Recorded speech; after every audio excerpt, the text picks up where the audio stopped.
نبی مہربان صلی اللہ علیہ وسلم نے جن کو ساری تفصیلات منافقین کے بتائے تھے، لیکن نبی مہربان کے رحلت کے بعد بھی اس نے ان کو نہیں بتایا، لوگوں کو نہیں بتایا کہ کون منافق ہے اور کون نہیں ہے۔ اتنا لوگ اس کو دیکھتے تھے کہ وہ جس آدمی کے نماز جنازے میں شرکت نہیں کرتے تھے، لوگ یہی سمجھتے تھے کہ یہ آدمی منافق ہے، اور لوگ بھی اس میں شرکت نہیں کرتے تھے۔ تو حضرت عمر رضی اللہ تعالیٰ عنہ جیسا آدمی بھی حذیفہ رضی اللہ تعالیٰ عنہ سے پوچھتا ہے کہ آپ نے دیکھنا ہے کہ میرا نام اس لسٹ میں شامل ہے یا نہیں ہے۔ اور حضرت عمر رضی اللہ تعالیٰ عنہ جب بھی کسی کو گورنر مقرر کرتے تھے تو ان سے پوچھتے تھے کہ اس آدمی کو میں فلاں علاقے کا گورنر بناتا ہوں، اس لسٹ میں اس کا نام موجود ہے کہ نہیں ہے۔ میرے بھائیوں اور دوستو، اس لیے میں عرض کرنا چاہتا ہوں، احساس ہے۔ اور خود حذیفہ رضی اللہ تعالیٰ عنہ ایک بار اپنے گھر سے نکلتے ہیں اور روتے ہیں، چیختے ہیں، اور کیا کہتے ہیں کہ میں منافق ہو گیا۔ ابو بکر رضی اللہ تعالیٰ عنہ نے ان سے پوچھا کہ آپ کو کیا ہو گیا ہے؟ اس نے فرمایا کہ جب میں حضور صلی اللہ علیہ وسلم کے مجلس میں بیٹھتا ہوں تو میرے عشق، میری محبت، میری کیفیت کچھ اور ہوتی ہے، لیکن جب میں گھر آتا ہوں اپنی بیوی کے ساتھ، اپنے بچوں کے ساتھ، پھر وہ کیفیت برقرار نہیں رہتی۔ اس لیے مجھے شک ہو گیا کہ کہیں میں منافق تو نہیں ہوا ہوں۔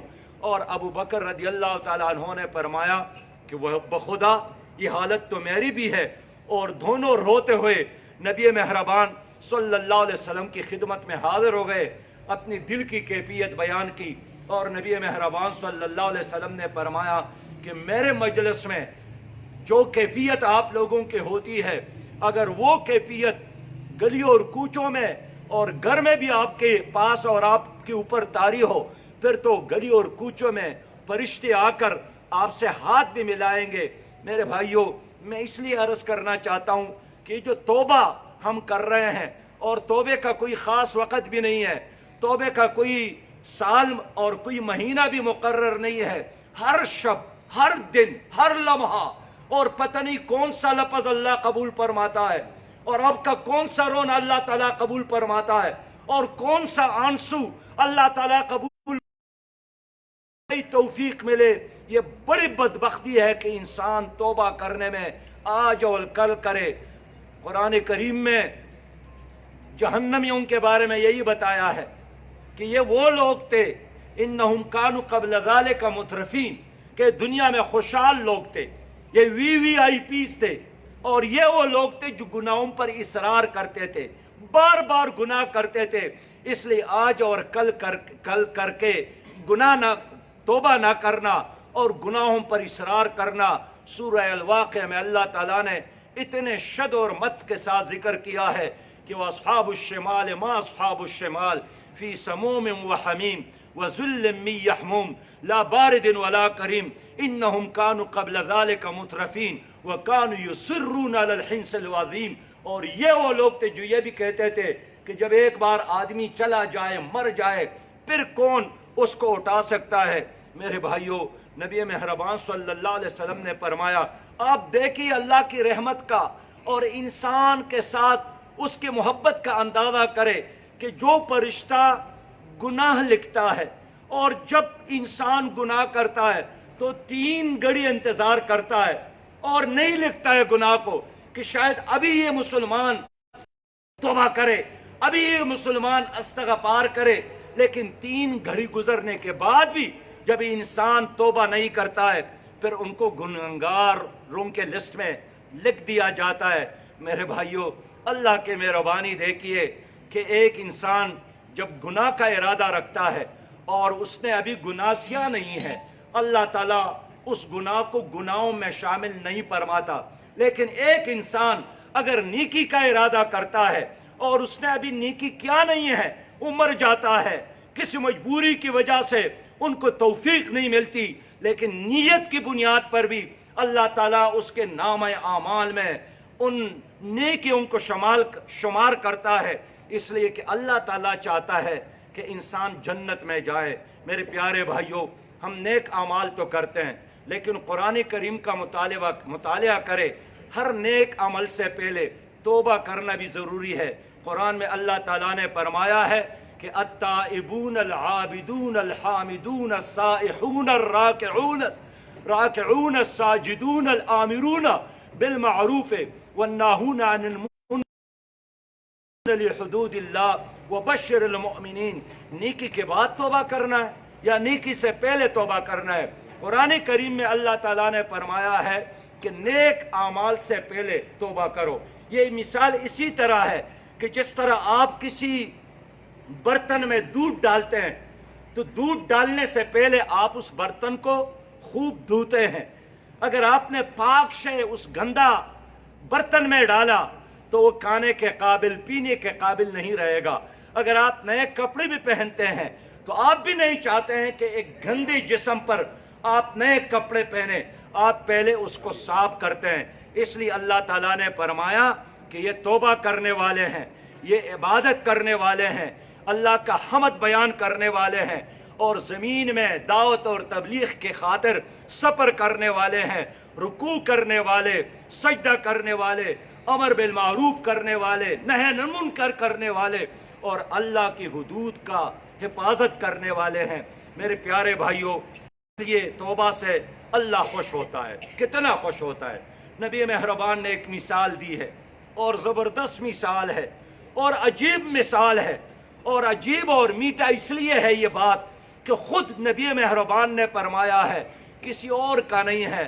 اس نے فرمایا کہ اللہ تعالیٰ کی مثال اپنے بندے کے حوالے سے اس مسافر کی طرح ہے کہ جب ایک مسافر جا رہا تھا اپنی اونٹنی کے ساتھ، اور چلتے چلتے اس کی اونٹنی تک گئی، اور پھر پیدل اس کے ساتھ یہ چلے جا رہے تھے.